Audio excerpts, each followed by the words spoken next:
Good morning students.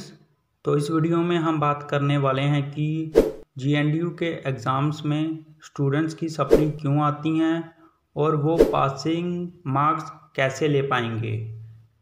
तो इस video के साथ लास्ट तक बने रहें। चलो शुरू करते हैं।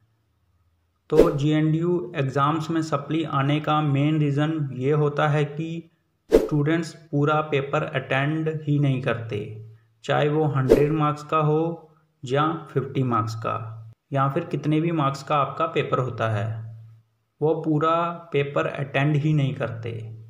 और दूसरा रीज़न ये है कि पेपर में क्वांटिटी में नहीं लिखते, मतलब कि जितने मार्क्स का क्वेश्चन है उस हिसाब से ही लिखें। अगर 20 मार्क्स का क्वेश्चन है तो उस हिसाब से, अगर 10 मार्क्स का क्वेश्चन है तो उस हिसाब से, अगर 5 मार्क्स का है तो उस हिसाब से। और तीसरी बात, हैंडराइटिंग अच्छी नहीं लिखते एग्ज़ाम्स में। कम से कम हैंडराइटिंग इतनी तो ठीक होनी चाहिए कि जो आपका पेपर चेक करे टीचर, उसको समझ में आनी चाहिए कि आपने क्या लिखा है। और चौथी बात, मिस्टेक कटिंग ज़्यादा करना।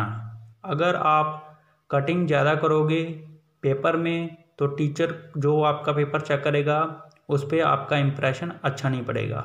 और पांचवी बात, कुछ भी लिखाना आंसर में, मतलब कि कम से कम जो क्वेश्चन में पूछा है उससे रिलेटेड ही लिखा होना चाहिए आंसर में।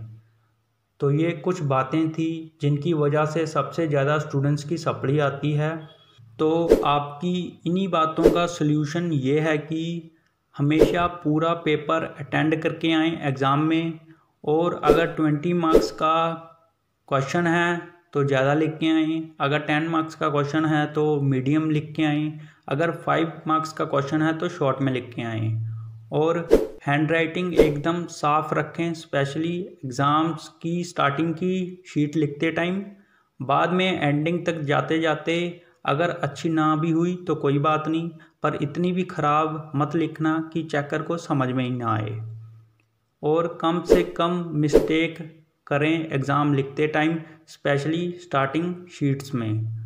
अगर कुछ गलत लिखा जाता है तो सिंपली मिडल में 1 से 2 लाइन मार के कट कर दें, ज़्यादा कटिंग ना करें।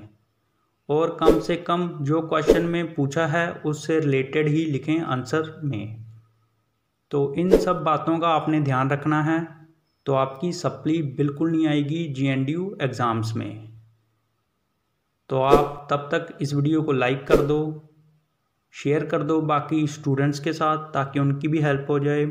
और ये चैनल ज़रूर सब्सक्राइब कर लेना अगर आपने अभी तक नहीं किया तो, और बेल आइकन ज़रूर प्रेस कर देना ताकि हम जैसे कोई न्यू वीडियो आपके लिए लेके आएँ सबसे पहले नोटिफिकेशन आपको मिल जाए।